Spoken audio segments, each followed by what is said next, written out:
Okay, so it's the middle of the night, and I'm doing a part 2 conversation with Steven, since we started to more and more lean towards you perhaps being Magnitudinem instead of Fiduciam.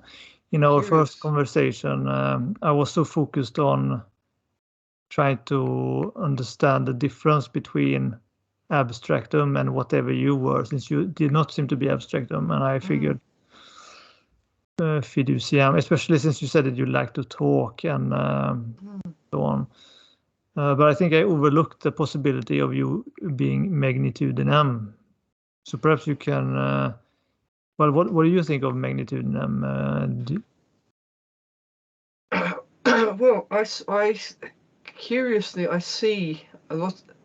I see a lot of similarities. Of course, I'm affected by the examples that you used in the video of the especially of the whistleblower, and having this ideal view of an ideal society at all costs. Really, that does resonate with me, but I must say.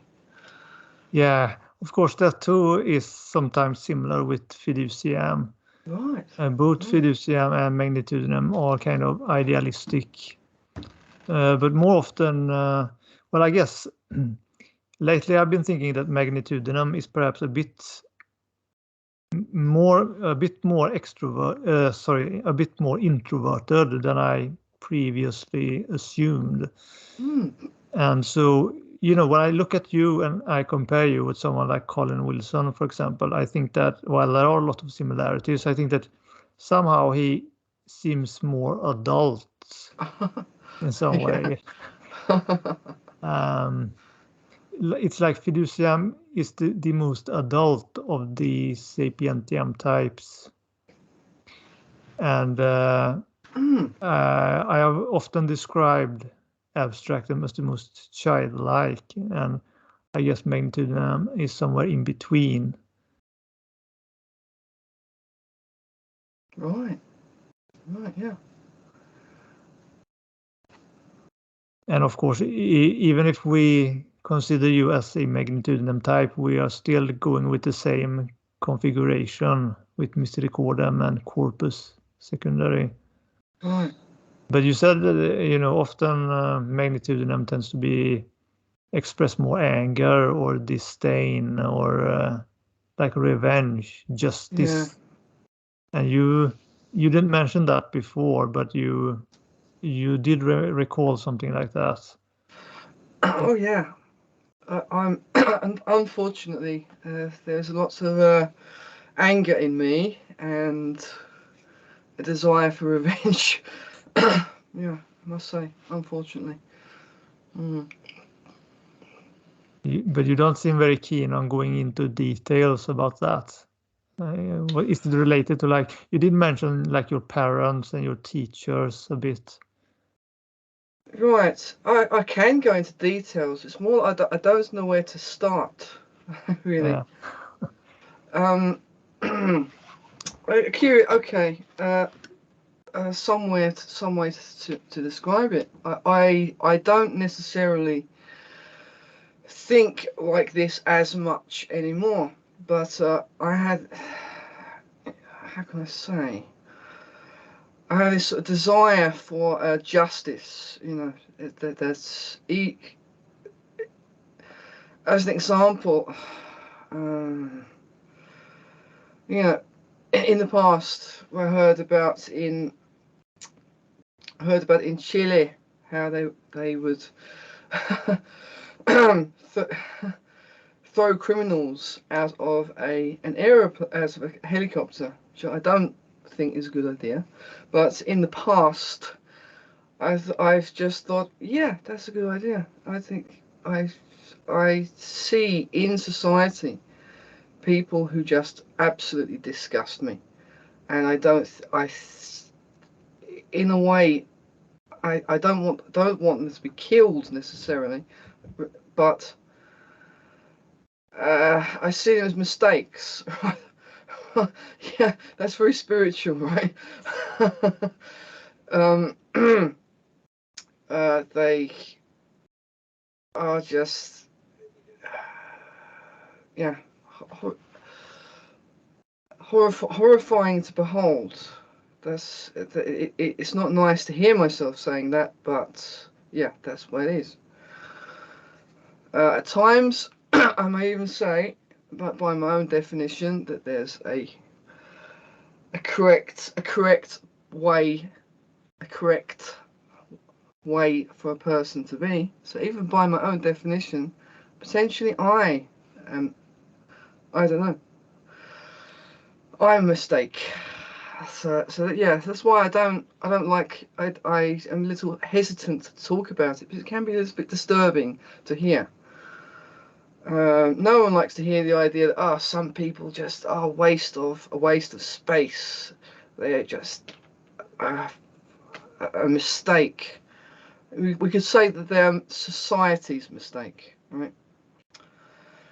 And it's subjectively disgusting and depressing. Most depressing for me, yeah.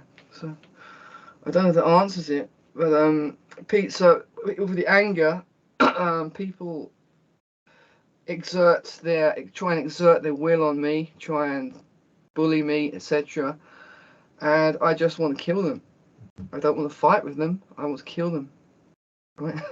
Yeah. So some people don't like to hear that, but that's the truth. Yeah. Yeah, you did send me some things where you said that early in life you had like some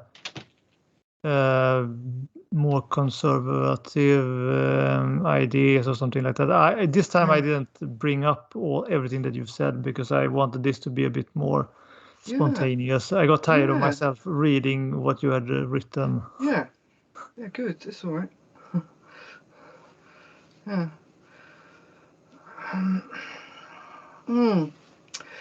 Conservative ideas, yeah. That in a way, I was in a cult.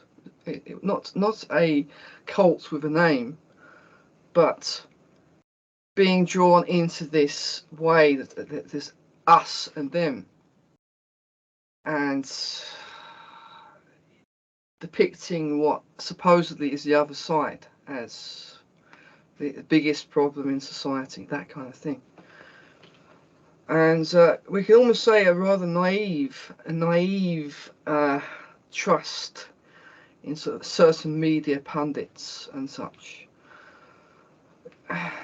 Yeah, so yeah, the thing is, when it comes to people's politics, that's I could say, no, I'm not conservative anymore, but it's a mixture.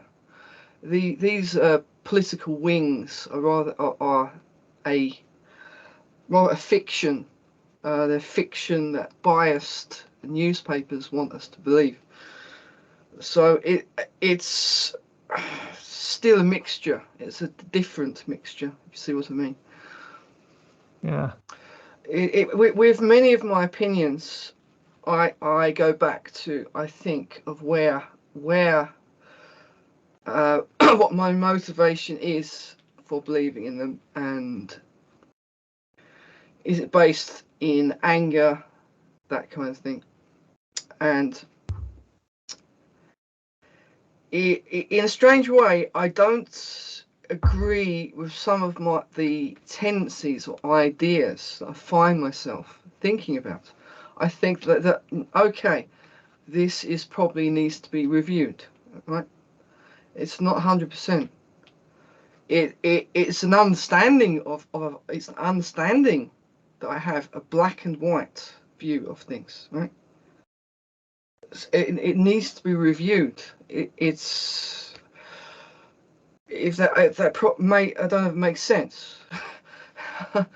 This is biased. Yeah, sorry. So it's like, perhaps it's a combination of like your emotions getting ahead of you, but you like know how to rein it in a bit, that even though you feel this way, you intellectually understand that it may need to be evaluated. Right. It's I'm quite aware when it's emotional reasoning. So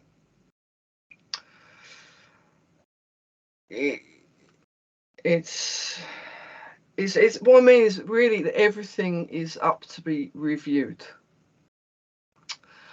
My opinions of things change all the time. That's how it is, really. The world is changing, or my understanding of the world is changing. So I review these things. I realize, oh well, you're working from a limited amount of information, right? So don't buy into it. Don't buy into your own observations too much. With some exceptions where, yes, I know this is right, this is wrong. In a way, I don't, about the conservative thing is I don't fit into this society. I understand this society's values. They aren't mine. Some of them are mine, but very many aren't. And I have to say, well, you can't change it. That's an understanding that there's not very much we can do. And Is it more a pessimism or is it a realism, or like how do you think of that? right, well, it's there's a lot of pessimism. Yeah, I I try. People tell me that, oh yes, things are changing for the better. I don't see it. I see that some things are changing for the better, but the broadly they're not. Yeah, and you said one thing we should talk about also in regards to Magnitudinem. I asked you if there was something you didn't identify with Magnitudinem, Right. one of the things that made you hesitate were like you felt that you had more intuition. That, like, I think I've described Magnitudinem as lacking Right. in intuition, and yeah, I mean, I can't recall right now where I got that, but I do know I that. said it. Yeah, I think I said it. Yeah, I have intuition. Yeah, and I trust it. Yeah, okay. Yeah, because yeah, I do think I revised that a bit because I was thinking of someone like Abraham Lincoln, Mm. and of course I cannot be entirely sure because he's like a historical person. We don't have video No. footage of him, but he was described, as when he was young that he preferred to read rather than being like a physical person. So he seemed like more like an intellectual person, but he relied more on the American Constitution than like what other people suggested or his own reasoning and things like that. But it's kind of interesting when I look at photos of him. He kind of at times he kind of looks a bit like a Meritum in Mm. some photographs. But I don't know if a Meritum would be that like averse to hard work and things like that in his youth, or maybe yeah, and he seemed a bit eccentric by the way people described him. But again, I don't think he is good as a primary example, but that was like one of the things that made me think that Mm. perhaps Magnitudinem prefers facts over their own intuition. It's funny because I will look to the ideas of others, and I find myself repeating what they've said. So the cult thing, right? So that they're I'm speaking on behalf of these people that I respect. They have the truth. And it supersedes intuition, right? And too much, I would say too much at times. I find it's like a parrot, in a way.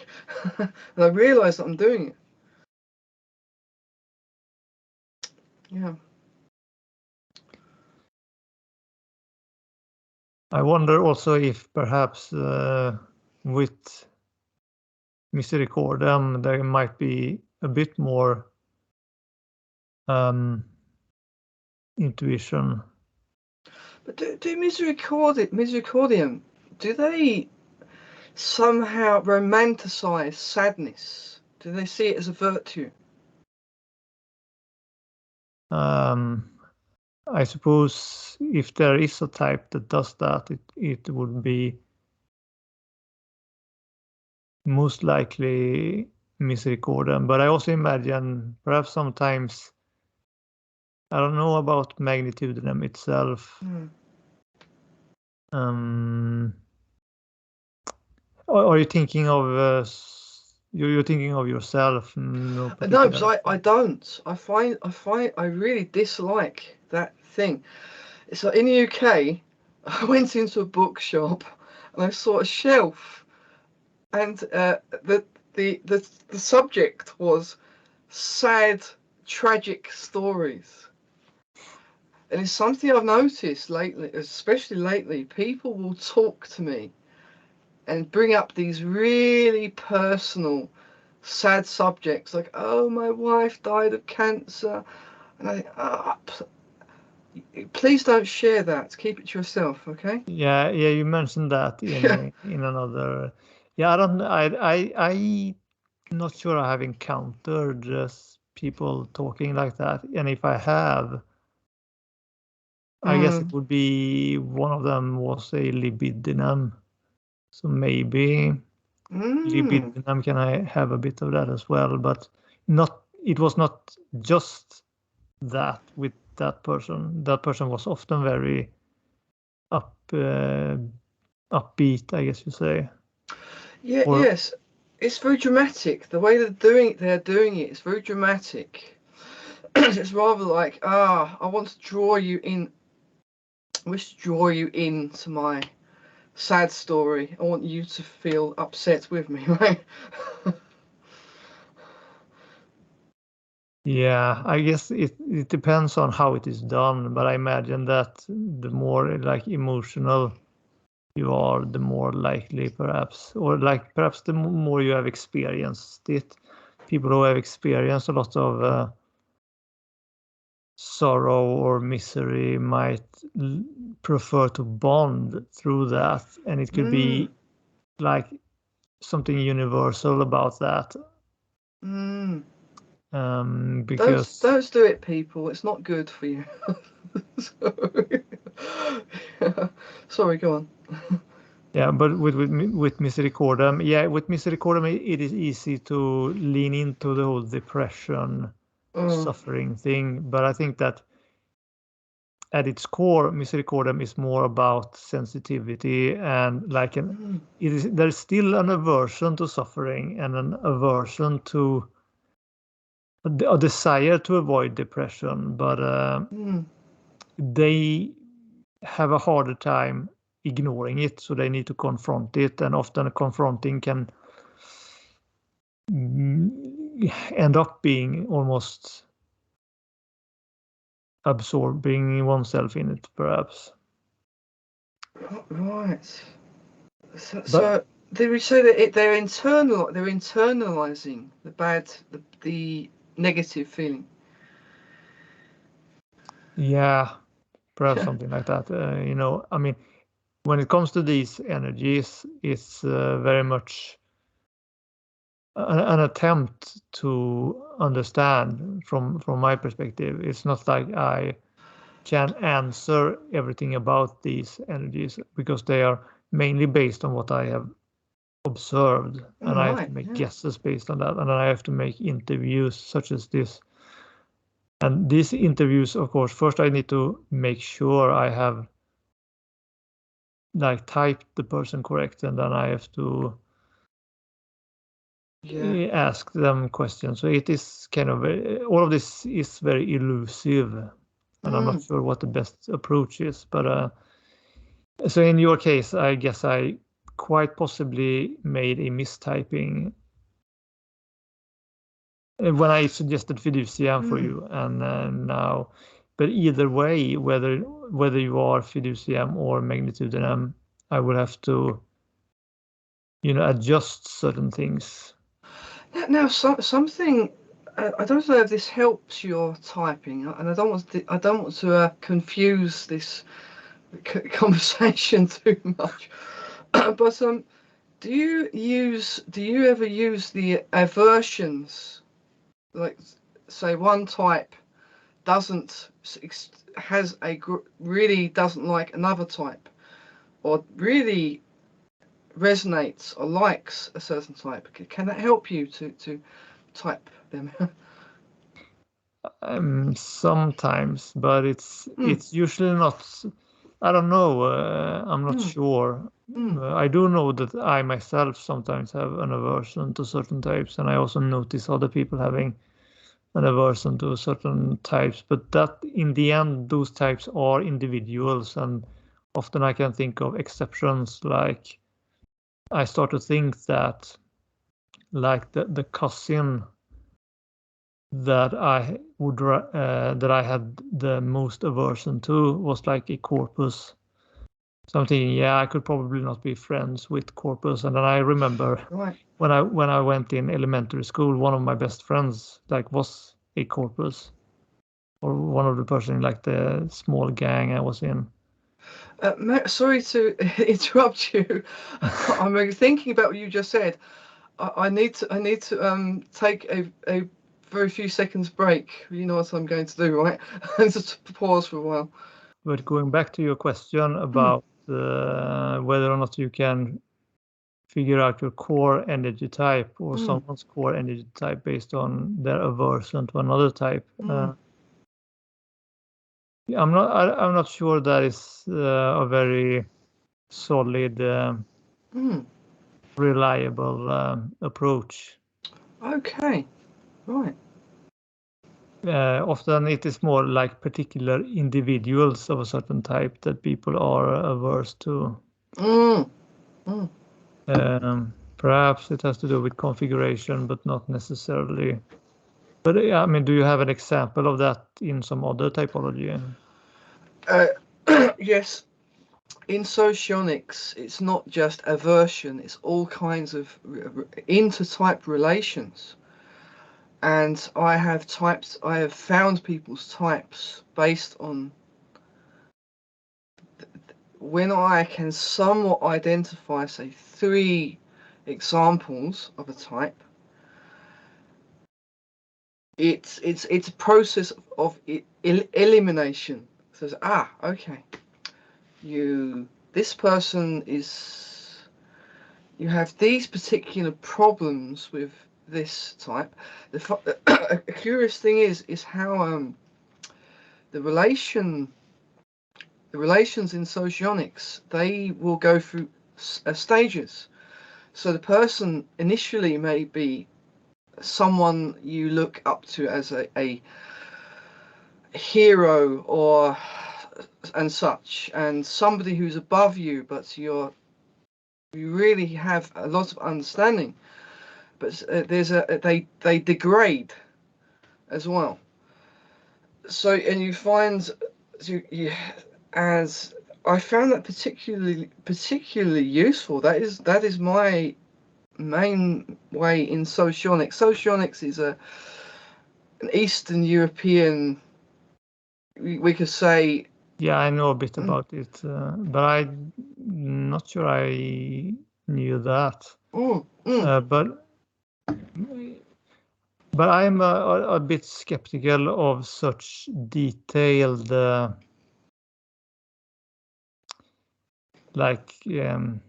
detailed approaches or specifics. That is kind of.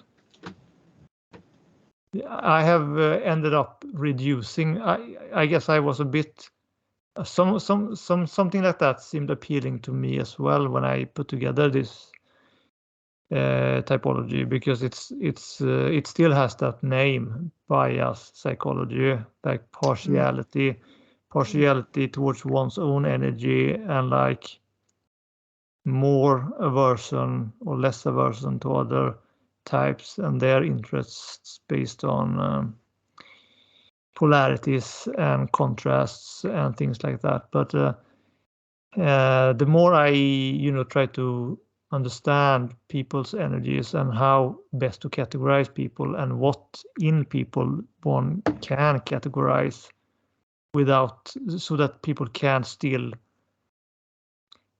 identify with it and feel these energies within themselves without it being too convoluted or too difficult for certain people to agree on what they are running on, so to speak. And because of that, my energies have become more and more simple. Perhaps I can just share very quickly here. Yes, of course.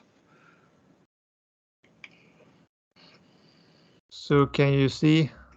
Yeah, so these are oh yeah, hang on a minute. It looks so ugly when that Yes, it's a external dark window. grey square, it's fine. Okay, let me try. No, that was the wrong thing. Okay, so here are like the energies, and in the beginning I thought that one can make this very distinct. Yes, certainly. I suppose you still can, but at the same time they are like more like a continuum, like from Fiduciam to Abstractum. Right, so it's subtypes. I would call it they're almost like subtypes of each. Yeah. So there's like gradients, and then there are subtypes within these subtypes based on configuration. So it's like an endless miniature of subtypes, or like, and that it might seem like if you have a really complicated description of a type of a personality and you end up identifying with that, that's going to feel very powerful. And if you come across my energy types, you might feel that they are somewhat vague and like very basic in a sense. And then you might end up preferring a more detailed personality profile system. But the problem I've noticed is that it is difficult for people with these more complicated typologies to really type other people to agree on. And so, like, for example, when you were talking about whether or not you were when you type people based on aversion to other types, you must sort of know what type they are. Yeah, exactly. Yes, that's right. So with these types, so like Fiduciam, I tend to think of like expansive fantasy. It's like the things I end up reducing it to. And then Abstractum, it's like the ones on the extreme end seems easier somehow. So Abstractum is like more quiet and less enthusiasm. And with Misericordem, it is very high sensitivity and a bit of the idealism, and like I guess you could call it the eccentricity or non-conventionality of Fiduciam here. Yes. And of course, Libidinem is a bit more desensitized because of the reflection of Excidium, but it's still on. It's still on, like it's like both on that spectrum of the social, anxious, or emotional types. We were saying about the reflection, how types are reflections of one another. Though you said about how socionics seems to confuse things. The aspect of reflection is very important in socionics. It's a key, one of the main things, main parts, yeah. And how I have listened, I think that maybe you overlook it yourself, I don't know, is I see the definitions of the types are diverse and distinctive, but there are, as you're saying, subtypes of each other, of each other in the rows of particular energies. So sapentium, gratum, and morum. Certainly subtypes, yeah. So different, yet they're neighbors in a way, right? They're Yeah, but how are they subtypes in socionics? well, actually, now I believe I misspoke. There will be subtypes of each type, and the subtype will be due to one thing is the energy will be diminished somewhat by experience, and so you could almost say the subtype is a subdued or more extreme version of each type. So you may have let's think of, say, look at abstractum. Abstractum, I would call that, we can say in socionics we call it ILI, or Balzac, after the writer. And you would find a softer version of that, which would appear like would be more sociable. You would say more like Magnitudinem, almost less. You would say less harsh, less more person oriented, right?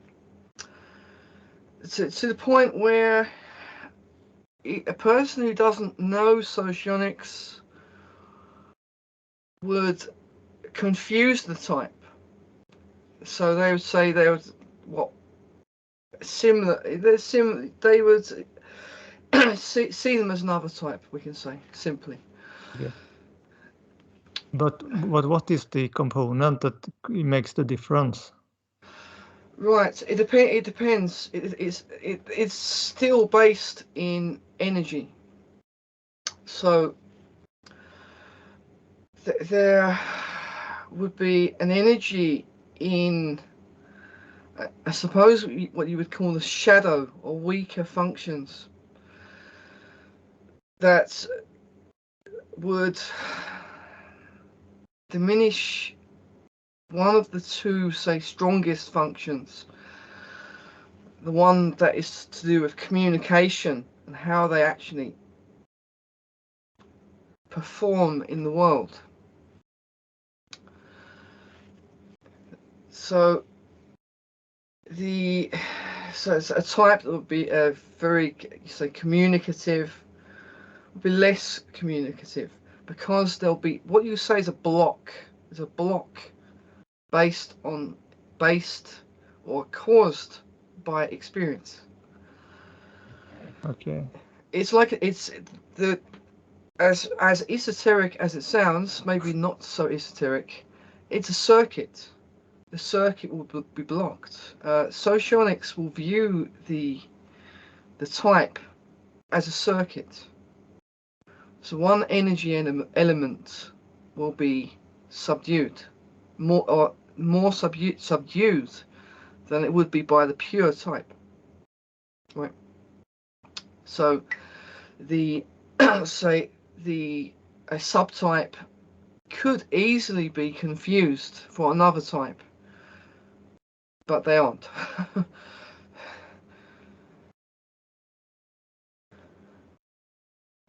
I noticed when you do, like we brought up before, that you seem to struggle a bit with talking, and that the fiduciams usually are a bit more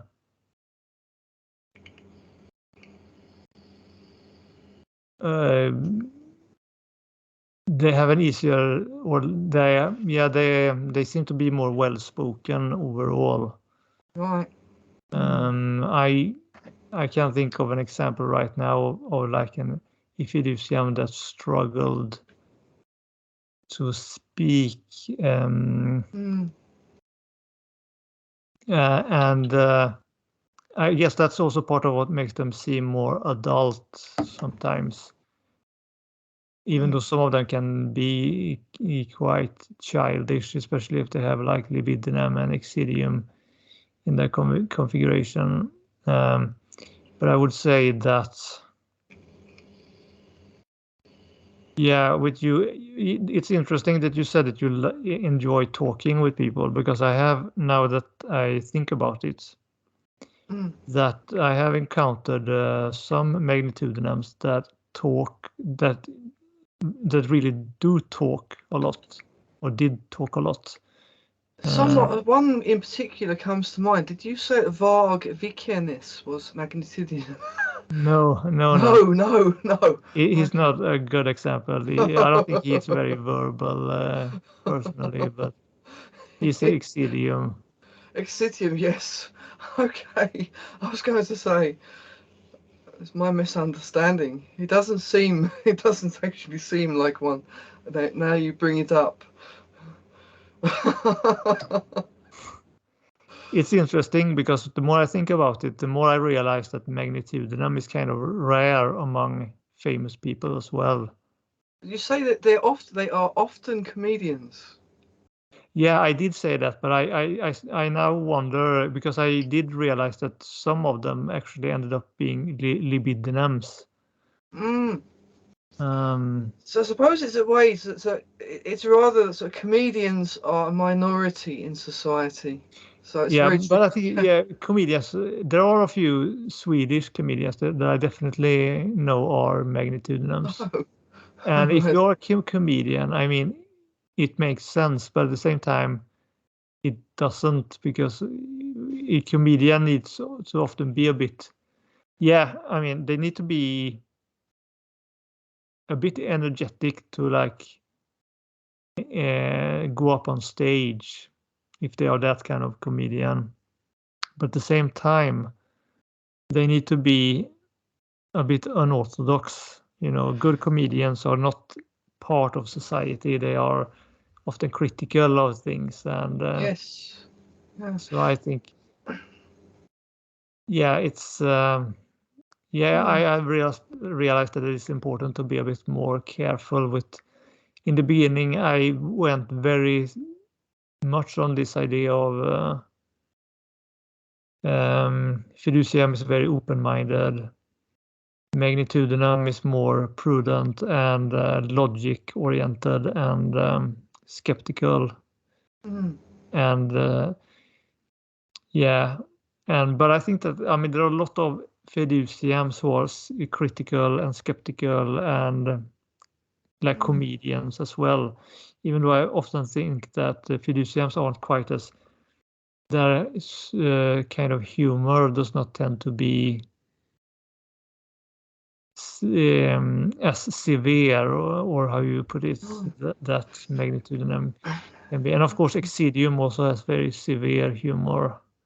It's severe, but the thing is, it seems that the greatest comedians are channeling, or they are referring to something very dark view of a very dark view of society. That's so everyone's what we we're all going to die, we're all going to go old, get old and die. You've just got to accept it, that kind of thing. That they will make, like, I'm thinking of oh my goodness, like Peter Cook and Dudley Moore and Derek and Clive. I don't know whether I'm not sure whether Peter Cook was magnitude or not, but his comedy very much resonates with me. and it's often verges towards the dark side. His thing, the cancer song. They sung the cancer song. I don't think I've heard of him. I have to Oh my look him goodness! up. You must listen. You must listen to Derek and Clive. What? Okay. But for the sake of the audience, before we end at least the recording, perhaps I'm trying to think of new approaches to this way of like interviewing people, and I think simply asking you what you think or like how you relate to certain concepts of each of these energies in the way I try to define them. So would you say, what do you think of that? Do you think you have expansive fantasy? Yes. You tend to think in a very expansive way. Yeah. Yeah, and that's why we confused you with Fiduciam, and why you might still be Fiduciam. I mean, it's not 100%, but these things makes it very difficult to distinguish between like what should you aim for when you try to interrogate and dig up what each type is fundamentally about, or which energy. Yeah. So if you are a magnitudinem and you also identify with expansive fantasy, it's well, that's not the best description. So what's a magnitude? What's a magnitudinem? What is their core drive, so to speak? Yeah, well, my assumption was that it was a kind of grandiose or ideal-based judgment. It's like the imagination is similar to Fiduciam. So it's grandiose. It's a bit more grandiose instead of expansive, of just, yeah, it's like it leans to a kind of judgment. It revolves around the self more than Fiduciam. Like Fiduciam is about possibilities and inventions and discovery, and Magnitudinem is a bit more about self and others, and like you bring in this reflection from the greater sphere, and you have more obsession with the way people are, and consequently very often a rejection of them, which can lead to like judgment and disdainfulness, and also aimed at oneself. And that's what That sounds. But the thing about disdaining that thing, the way you describe that, it does resonate with me, certainly. The judgments, certainly, but the judgments are based on intuition. Oh, yeah, in a certain way they are. Oh, But sorry, may I pause for a second? I'm very sorry. so our friend Stephen here has been drinking a bit, so Thank you. we need to take a few breaks every now and then during this conversation. Is this a live Yeah, it's recording? recording. The last thing we were talking about was the difference between Fiduciam, expansive fantasy, and Magnitudinem, grandiose judgment, and also that judgment is a type of intuition. So, all right, let me just ask you instead, okay, Right. because I was thinking also of when I think of judgment, or perhaps more prejudice, I think of sometimes corpus and meritum can also be prejudiced, and often that is more of a kind of rigidity more than intuition. Is what I guess. So what do you mean when you say that judgment is a form of intuition?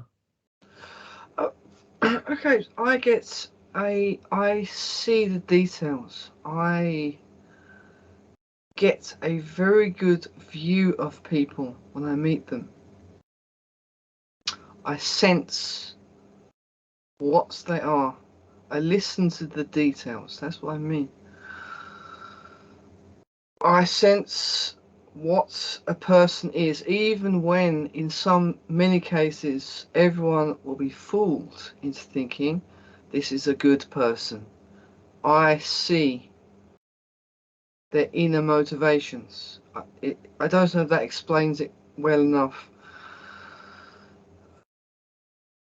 Yeah, but it's that intuition, isn't that just being more, I don't know, prudent, more sensitive to what's in Yeah, front of you? yeah, that it could very well be. I don't listen. I don't listen to the tone of voice and everything. I listen to the content and I observe the behavior. So yeah, you could say it isn't intuition, it's observation. Yeah, that's curious. He Okay, points it but out. when we think of, yeah, I mean, intuition is sometimes distinguished from gut feeling. That Mm, we think of the function of intuition in like the MBTI, mm, it is more like intensity of internal images or visions, or like, yeah, it's basically conceptualization or imagination.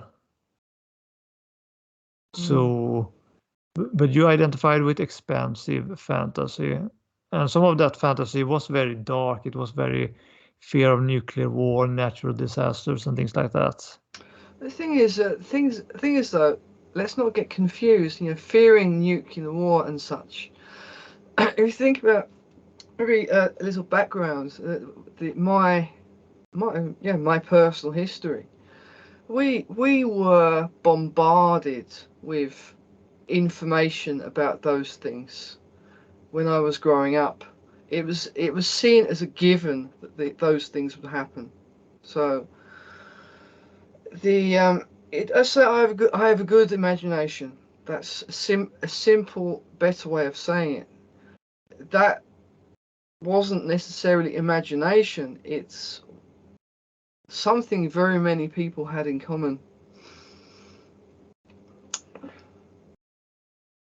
But would you say, to what extent do you identify with or recognize in yourself a kind of, would you say that you share the, if I were to describe Fiduciam's expansive fantasy as explorative, as Mm, curious, in mm, wanting to go beyond the known, mm, in like possibilities, not simply like hmm, suspicion about others, or like imagination about others, or judgments mm, about self and others, not about like details in society, but more like,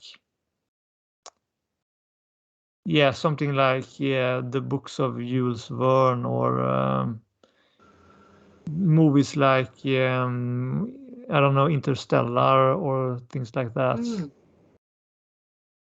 James Cameron, I don't know if Titanic is a good example. I guess he was No, fascinated with that. But The Abyss had a kind of that right.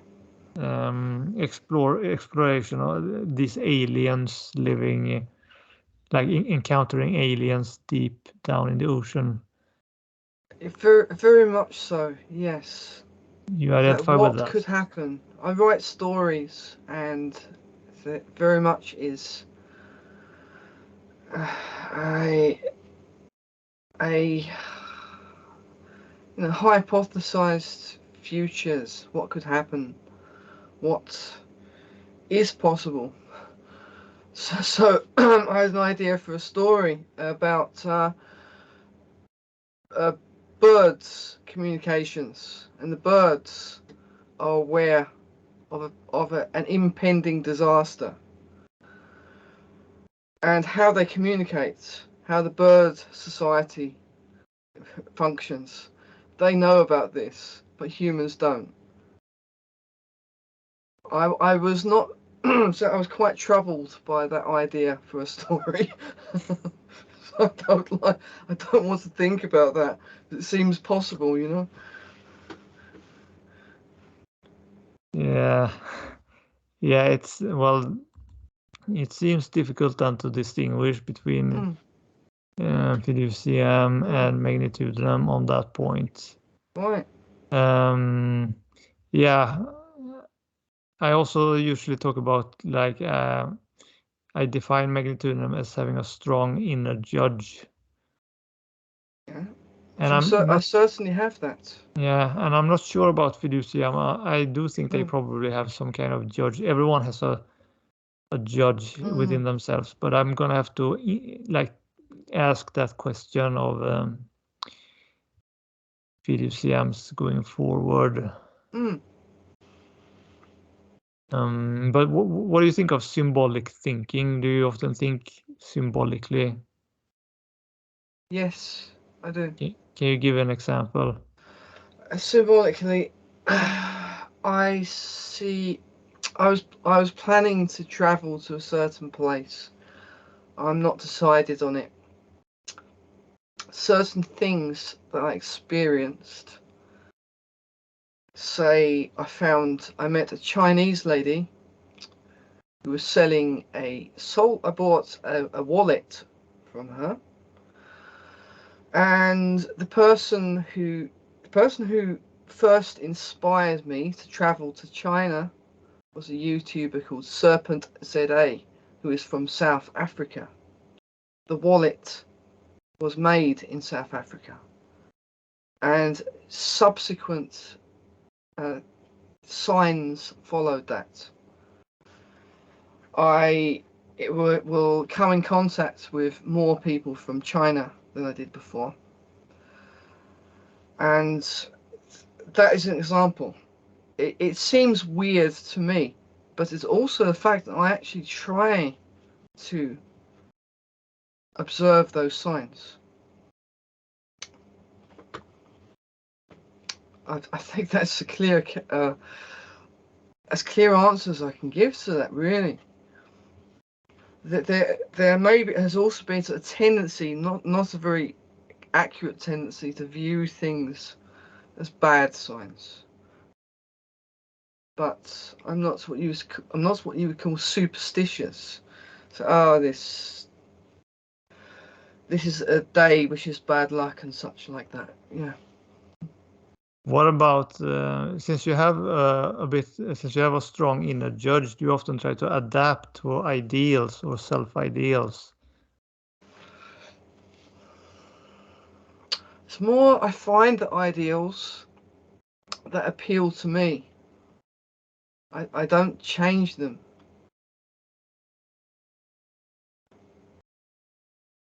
What is your self-judgment? Is it just like pushing you down, or is it also wanting you to push you in certain directions to?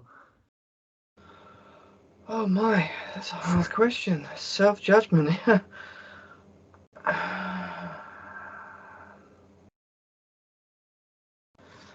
I mean, so it's talking about pushing myself in another direction. I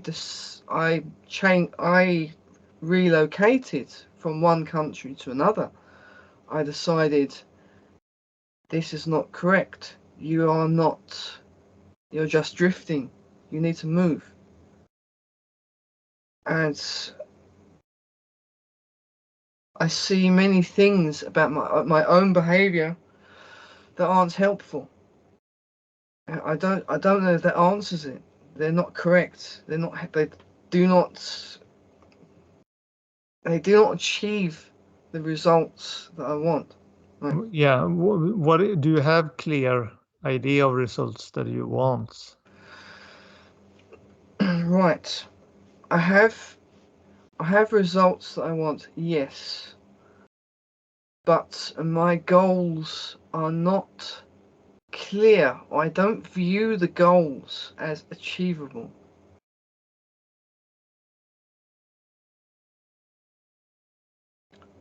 The results that I want mostly is to feel better about life and to find meaning in life. Right. the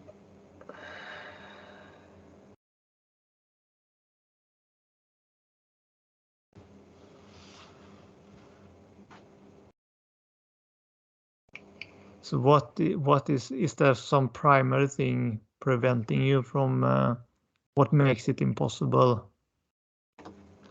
right. What makes it impossible are practical limitations and not staying focused.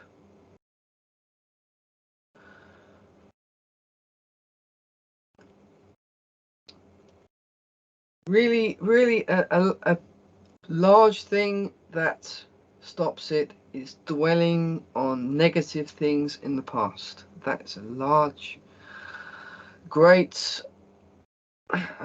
hurdle, a great area of negativity. Very often, I'm not one of these people who can't sleep. I can relax, okay? But I'm dwelling on almost that I see where I live and the practical situation as being impossible or very hard. Would you say that these ideals or like what you want to achieve, are they like conventional things, or are they things that other people sometimes have, or are they out of this world? Are they very unconventional? They're not conventional. Most people don't experience them. Things like I would like to publish a book. I'd like to be in a reasonably successful band. I still consider living in a quite exotic country for six months to 5 years or something like that. Learning a difficult language. It's not. I don't think it's the. It isn't the. There aren't things that most people could even imagine being able to do. So do you feel like your imagination and curiosity, the possibilities that you see, is what makes it difficult for you to simply enjoy less somehow? And Yeah, that's what. yes, certainly. Yeah, there's a sense that it's kind of a conflict because I get so much enjoyment out of life. I can walk into a nearby town and I'm amazed and I feel so happy. The people I meet make me happy. There's a sense that I'm not in the right place. If that answers it. That's I've had very very wild ambitions I thought were goals. Once upon a time, about 20, 30 years ago, I really thought I would be famous. I believed it. I thought that was fate, that I'd be famous. And everything would push me in that direction. And I have to very often tell myself that maybe you aren't going to do these great things.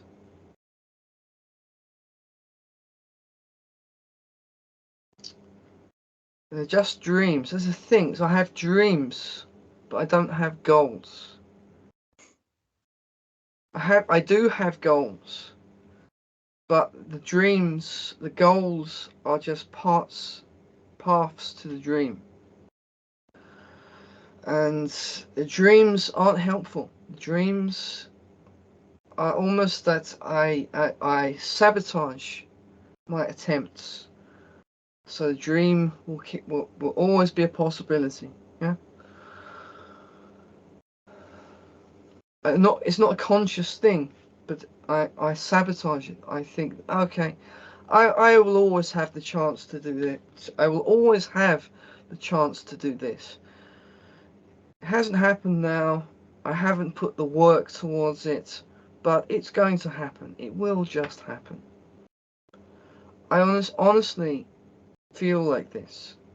I feel that I still feel I'm being pushed into the direction of this dream. Could it be that there is some kind of fear or suspicion that it won't be as great as the dream is itself? It's like the dream itself, dreaming about things feels good. We could say that. But then again, I'll look at past experience and the experience I've had of things that I wanted to do has always been better than the dream. So I try. It's more consciously I try to tell myself, and I will think, well, it will probably not be as good. It will. There's a chance that it will go wrong. In fact, I'll contemplate the fact something will go wrong just to keep my head above the clouds, right? What do you think of following formulas and systems? Is that is your thing or not? I don't know how to answer that. The because I see formulas and systems as things that are very useful, to take them and use what is useful and reject what isn't useful.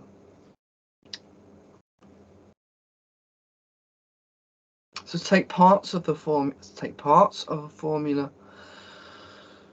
and look for another formula and work. You don't think of it. You don't use such an approach yourself, like for problem solving or like to hide some kind of efficiency for yourself. Funny thing. Okay, yeah. So a few years ago, I went to a life coach. She told me, "Oh, you must write a plan. You must do this, write this amount of time, dedicate this amount of time to each thing." So on one hand, I tried and I found it very restrictive. But knowing how I am, I understand if I don't force myself to do it, to use that, I won't do what I should. Generally I don't do that. I'm not sure. It's a very tricky question, you know. Yeah, but that's probably why you don't have Urbanum in your configuration. Right. So that was related to the Urbanum energy. I don't like people when they tell me these givens. It's like, oh, okay, you must go to bed at a certain time. That will help you.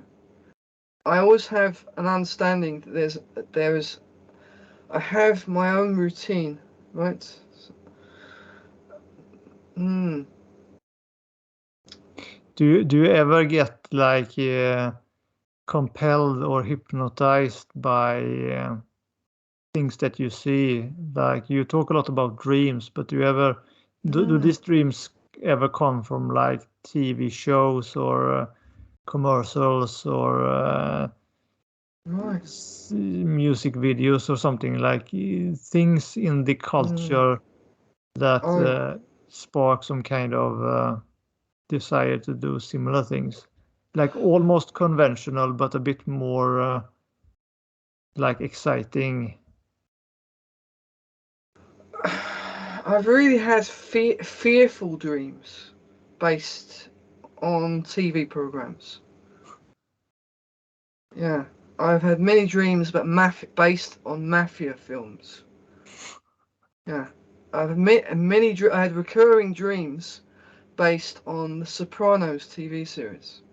Yeah, okay. Are you talking about night dreams or dreams? Oh, not nightly dreams. Yes, when I was asleep. But I was thinking more of imagining or like dreaming about things that you would like to do. Very often, yeah. But it's more that when I have these daydreams, they're part of the path. They're part of this course I'm going on, right? So have you have you ever like seen something and like almost dropped everything else just to pursue that because that thing seemed so cool or interesting or like I want that too. Right. Yes. I can find a certain subject and I feel like that is so important. That is what I'm meant to do. And I can, most often I'm right about it, yeah.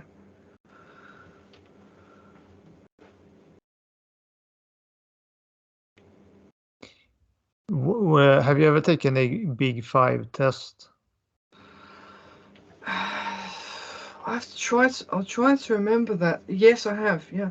Where do you rank on conscientiousness? So below average. Not the lowest.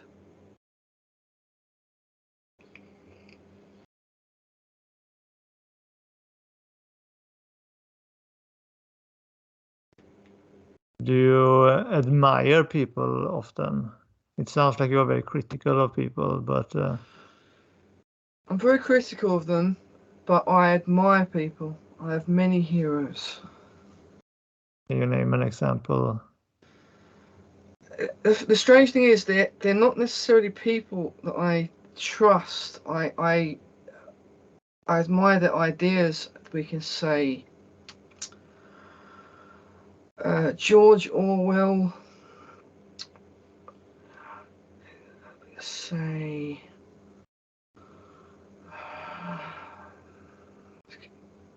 very hard question.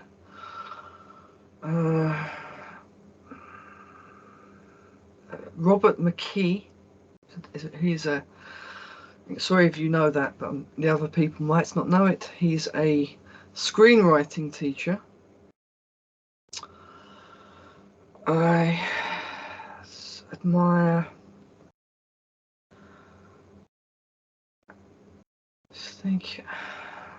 Who else? Writers. I admire Alan Moore. I admire him as a person. I find him extremely entertaining.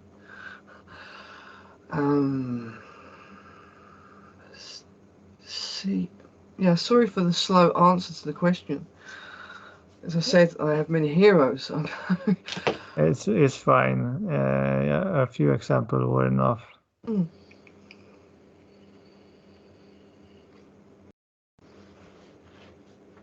But would you say that you are selfish, or what do you think of that? I don't know. Really. I'm not sure how to answer that. In a way, you can say yes. I'm not very generous when it comes to material things.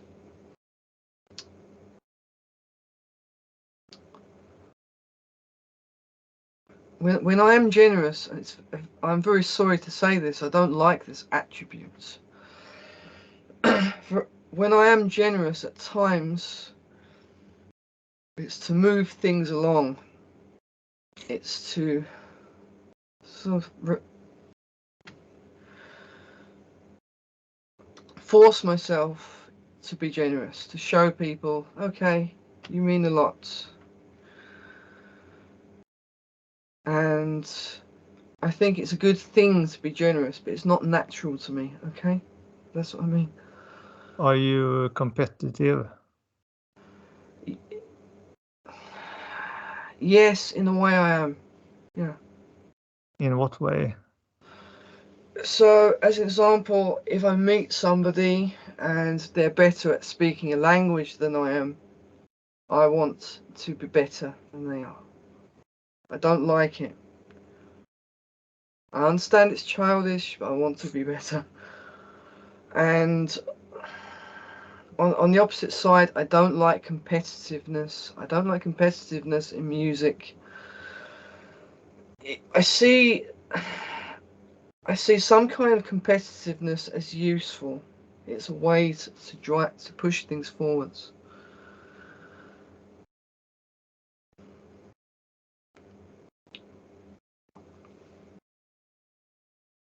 But yeah, okay.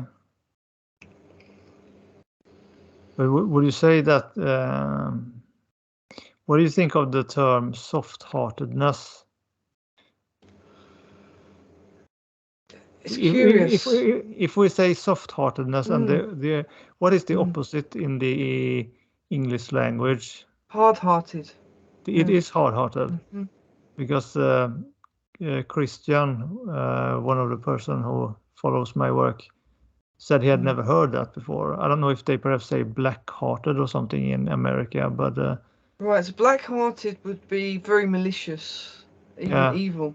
yeah, So I you could thought say, so. so I would say a hard-hearted, or you could Yeah. say, I suppose, even thick-skinned. Yeah. So where on that like polarity would you put yourself? Soft-hearted versus hard-hearted? I would say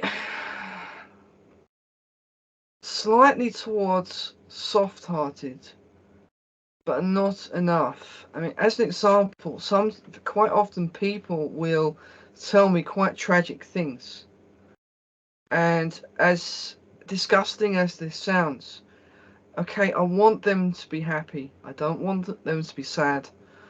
I find it almost entertaining. I have this great distance from what they're saying. Why? I don't know why.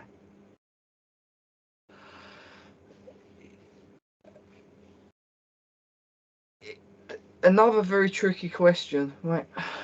I Yeah. feel sympathy for people. When I see homeless people, I feel sad about their situation. But not. I won't dwell on it, okay? That's what I mean. Yeah, okay. Well, these are just some of the questions that I based on certain definitions that I tend to use for these energy types, and the reason why I haven't used them as much, or I more often use this approach of asking, what are your recurrent tendencies, what are your struggles, is because if I give people a statement, it's very often that people just say, like, they identify with everything. Yeah. And by not giving people something to identify with, by having them dig for themselves, what is your recurring tendencies, what are your struggles, I hope that Because very often, I, I've noticed very often a question will be very forced, sort of force people into answering yeah, A or B. yeah, exactly. So it is, I don't know which is the best approach, but I guess I am leaning more and more towards you being Magnitudinem, and I will simply leave it up to the viewers to give their own opinion. They're very But fascinating questions. I mean, they perplex me. I don't know how to answer. So, okay. It's not that they're bad questions by any means. I think I There should. may be things, the soft-hearted thing in particular, I do think about it. It doesn't mean I can answer as clearly as I would like. I think I should perhaps ask these questions a bit more often. Anyway, Certainly. so let me stop the recording for now. So this was part 2, and hopefully we won't have to do a part 3. But certainly it is, yeah, it's been tricky with you because of your strong identification with expansive fantasy to distinguish whether or not you are Okay. Fiduciam or Magnitudinem. Right. Yeah, I noticed the difficulty. Yeah. Do you care? How is it important to you for this to be like correct? But the thing is do I care? I think I want it to be correct because I believe in your theories. Okay. And I want to know the answer. I don't want either of us to be wrong. And yeah, you see what I mean? I don't want I don't 80% answer for you or your channel. I want 100%. Yeah. This is the difficulty, right? People who are interested in typology will always be the exception for any of these types. That's Dario Nardi told me that, and there's a YouTube video where I'm talking to him. Why that is, I don't know. And you'll find some people are so hard to place that you'll find people and they will hop. They will have this.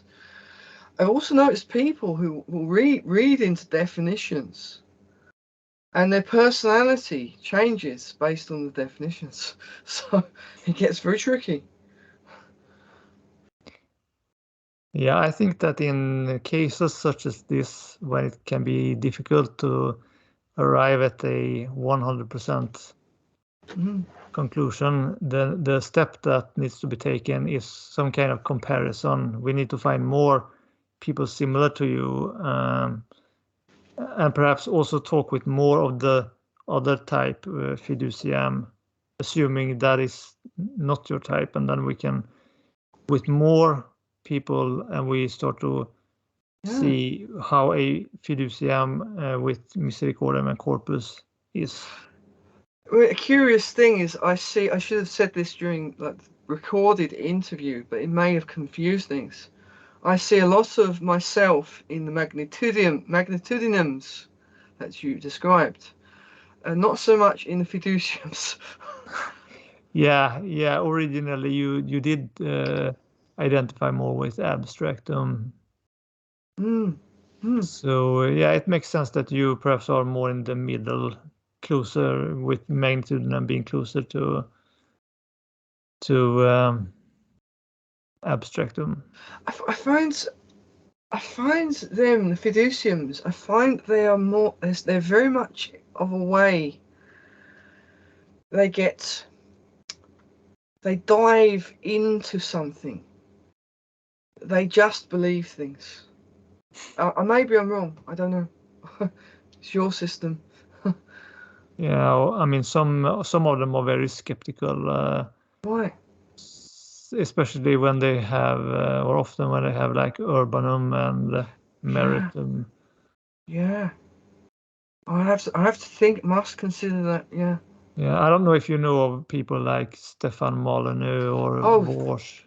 Yeah, I mean, very well. Yeah. They don't come across as typical fiduciams who believe all kinds of stuff. Stefan Molyneux, on one hand, he doesn't. On the other hand, he really. Now, I wouldn't describe him as soft-hearted. I would say quite hard-hearted. He dives into certain things. Yeah. And he's sort of, in a way, I would say he's a cult leader. In a way, he's a cult. Stefan. Funny thing about Stefan Molyneux, curious you mention him, is funny thing, some of your examples, he's a fiducium. Actually, one of his mother was one of my teachers in university. I'm 90% certain. Very strange surname, British background. And I looked at the back. What's I'm almost certain that it was him, right? Okay, because there's like less than 1% of people in the UK have that surname. And she described her son. Her son went to Canada, studied computers, did things on the internet and everything. I have a very strong suspicion that his mother was my design teacher. But wasn't his mother abusive? No, that was his father. I think. Yeah, his father was abusive. Right. Well, maybe she wasn't. Maybe she wasn't abusive in. Maybe she traumatized him. She wasn't actively abusive, but maybe she traumatized him somehow. She contributed towards it. That it's this name. I've. It's just Yeah. too many things point in that direction, right? I'm Yeah, no, saying I'm really it sorry. could be the case. I don't recall exactly. I think I confused him with someone else in regards to the mother there, but Yes. so yeah, you're also leaning towards Magnitudinem currently Yeah. for your primary type. Yes. Of course, I need to learn more. Of course. Yeah. Yeah.